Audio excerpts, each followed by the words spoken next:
Como eu havia passado para vocês no roteiro, hoje nós vamos falar sobre estação de tratamento de água e estação de tratamento de esgoto. Tá? Preparei alguns slides aqui para a gente poder falar a respeito. Ok? Bom,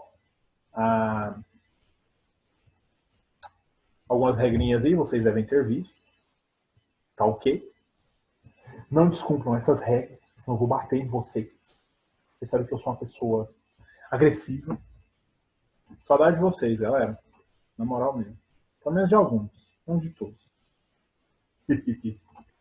Bom, vou iniciar aqui, tá? Qualquer coisa, vocês me chamam aí. Bom?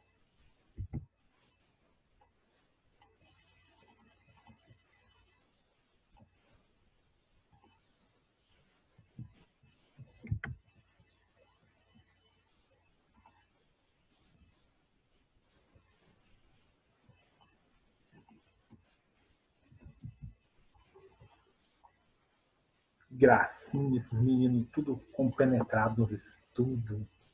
As crianças lindas. Bora lá então, galera. Queria iniciar esse momento de hoje, né? Falando um pouco sobre a seguinte pergunta. Uma pergunta que já deve ter passado na cabecinha de vocês em algum momento da sua vida.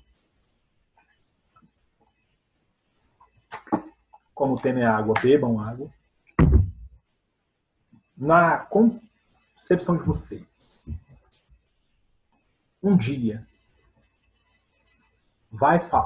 no futuro próximo, né, vai faltar água no mundo? O que vocês acham? Pensem aí sobre, enquanto a gente vai falando, tá? No final a gente vai voltar a essa questão, ok? Parabéns, Anderson. Bom, vamos falar primeiro aí sobre as estações de tratamento de afluentes. O que é um afluente? É uma coisa que chega. Então é a água que chega na sua casa. A não ser que na sua casa chegue esgoto, chega água, provavelmente. Né? Essas estações são chamadas de ETAs, ou ETAs, ok? Não sei se vocês conhecem ali perto do Passeio das Águas, tem uma estação de tratamento. Só que lá não é estação de tratamento de água, lá é estação de tratamento de esgoto. Tá? Lá é o que sai da sua casinha, ou do seu apartamentozinho, enfim. Bom, como é que funciona uma estação de tratamento de água? Eu coloquei aqui uma representação, um esqueminha, né? E esse esquema vai falar sobre cada uma das etapas, ok? Bom, a primeira das etapas aí é a natureza. É onde essa água é encontrada, seja em rios, seja em represas, né? A água ela tem que ser captada de algum lugar. Geralmente é rios, né? Para quem já foi para a cidade de Anápolis, nós temos ali um complexo de águas, né? Que agora me escapou o nome. Ele é um complexo de água que abastece a região metropolitana, né?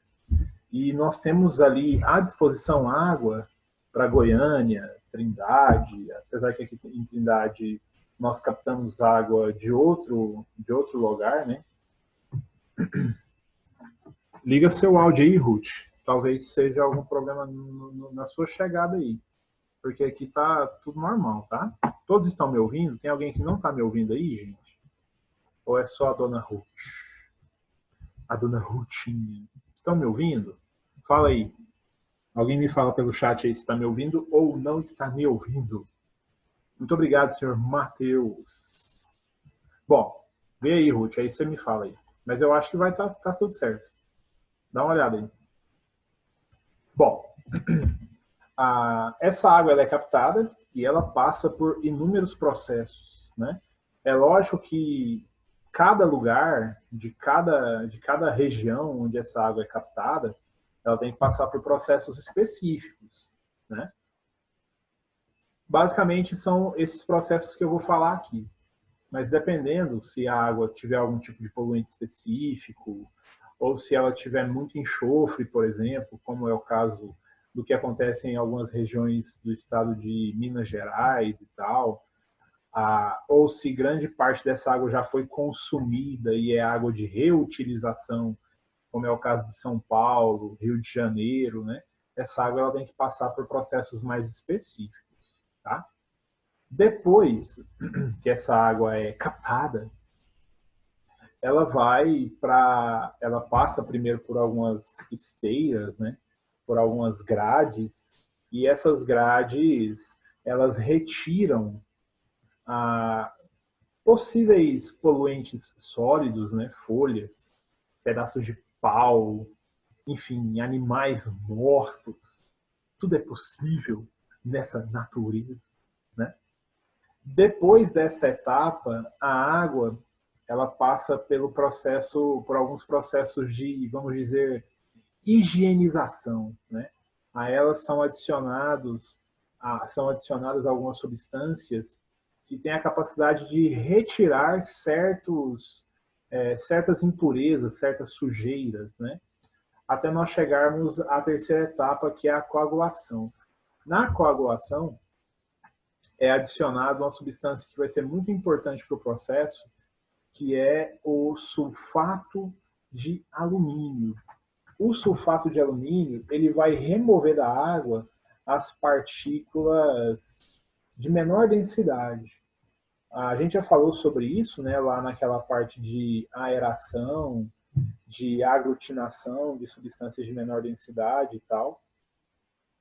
Nas fases 3 e 4 a gente vai ter essa etapa aí, da adição de substâncias que vão remover pedacinhos de folhas, substâncias sólidas de baixa densidade e tal, tudo que pode de alguma maneira interferir na qualidade da água, tá?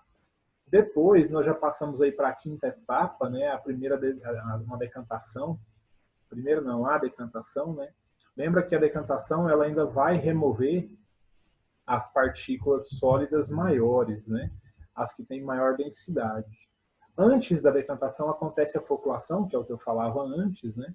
E na floculação, esses flocos, eles são agitados e eles se aglutinam, né? A aglutinação forma partículas um pouco maiores e no processo de decantação, essas partículas maiores, elas se projetam para o fundo dos tanques, né? Depois, aí na etapa 6, nós temos uma outra filtragem, uma filtragem mais específica, com filtros mais finos, que vão retirar ainda mais essas partículas menores, né? Que estão dissolvidas na água, que não são tão solúveis em água e que não puderam ser removidas por fatores diversos nas etapas anteriores, tá? Quando a água chega na etapa 6, ela já está bem limpa. A gente não pode utilizar o termo puro, a gente já falou sobre isso, né? Porque a água pura seria a água livre de qualquer outra substância. E não é esse o caso, né? Pelo contrário, aqui a gente tem diversas substâncias dissolvidas, misturadas à água, né? Quando a água é filtrada, quando ela passa por esses filtros, são pedras, é areia, tem várias etapas, vários filtros físicos, vamos dizer assim, né? Após ela passar por essa filtragem, essa água ela já começa a ser bombeada e ela ela passa pelo processo de desinfecção. A desinfecção, as principais substâncias que são adicionadas são o cloro, principalmente o cloro para a desinfecção, porque o cloro ele é uma substância que tem a capacidade de matar grande parte dos micro-organismos, sejam fungos, bactérias, até alguns tipos de vírus, né? A gente pode falar até daqui a pouco um pouco sobre a questão do coronavírus, né? Um assunto que é novidade para todos. A desinfecção ela é muito importante para poder fazer aquela questão que eu citava antes, porque você não sabe de fato o que está dissolvido nessa água, né? Por mais que, obviamente, aqui em Goiás, por exemplo, a gente tem a Saneago. A Saneago ela faz todo o processo de análise dessa água para saber o que tem, o que não tem, o que falta, o que tem que tirar. E somente após todo esse processo, né, é que essa água vai chegar aí na sua casa, né? Bom, além do cloro, né, que eu citei, geralmente é adicionado também o flúor, tá? E outras substâncias, como eu disse, vai depender, tá? O oitavo, a última etapa aí, né, é a reserva dessa água já tratada, já processada, e depois disso aí a distribuição, né? A cidades como é o caso de Trindade, por exemplo, Goiânia, esses reservatórios de água, eles geralmente, quando a água fica reservada neles, né, ela está potabilizada, porém ela não é uma água de tanta qualidade assim. Quando essa água chega na sua casa, a etapa 7 para Manu, que me perguntou aí se é a etapa de purificação, na realidade não é uma purificação, Manu. O 7 são adicionadas substâncias que vão fazer a água se tornar melhor para o seu consumo.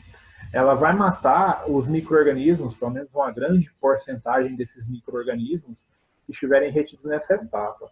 Só que ela não purifica de fato a água não, tá? Bom, aqui nessa imagem, nesse próximo slide, nós temos um outro esquema, né?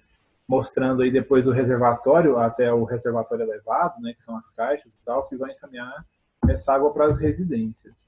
Por que é tão importante você, na sua casa, filtrar a água para consumir? Eu acho que eu não estou falando para pessoas que não tenham filtros em casa, né?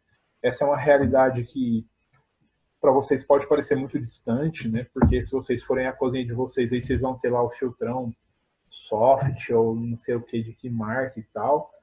Mas grande parte das famílias não tem esses filtros em casa. Como é que essas famílias fazem, né? A água chega lá? Chega.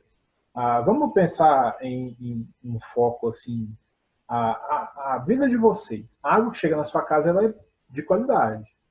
Só que para você consumi-la, é importante que você ainda passe por alguns processos. No caso dos filtros, por exemplo, né? Famílias de baixa renda, geralmente essa água ela tem que ser fervida.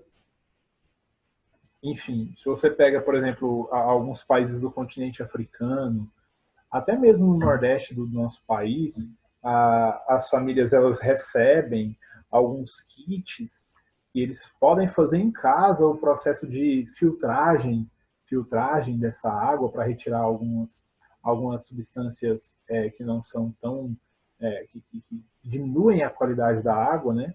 Só que é um processo muito complexo. Quantas pessoas a gente tem no mundo hoje, né? É um número muito grande de pessoas e eu garanto para vocês que nenhum terço dessas pessoas do mundo tem acesso à água de qualidade. Isso é um problema de saúde pública. Por quê? Quando você consome uma água que tem certos micro-organismos, certos fungos, certas bactérias, certas doenças, né, que podem ocasionar certas doenças, isso vai te causar algumas doenças. Isso pode interferir até no desenvolvimento de uma criança. Pode interferir na vida de um adulto, de maneira até alguns pontos, até alguns casos, as pessoas podem morrer por algumas doenças associadas a isso, né? Quando eu perguntei lá no início sobre a questão da falta de água, uma coisa que é muito importante a gente falar agora é que a questão da água hoje é uma questão muito política. Ela é de política pública, é de saúde pública. A desigualdade social que existe no nosso mundo, infelizmente a gente tem percebido isso demais na atualidade, né, com o que tem acontecido. A questão da água, a água de qualidade, a água é associada à sua condição social. Quanto melhor for a sua condição social, melhor é a água que você recebe na sua casa, né? Quanto menor for a sua condição social, menor também será a qualidade do tratamento que essa água recebe. Vocês já devem ter percebido que, por exemplo, em épocas de estiagem, quando falta água, não falta água nos setores nobres de Goiânia. É muito raro isso acontecer. Vai faltar água primeiro aonde? Nas regiões mais pobres, né?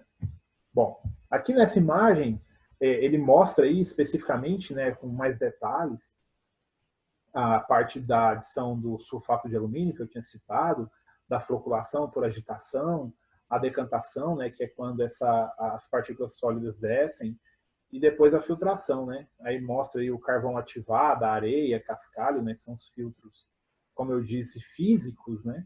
Depois a adição do cloro e flúor e tal, até que essa água vá para os reservatórios, tá? Só se tiver alguma dúvida, alguma pergunta, manda no chat, por favor.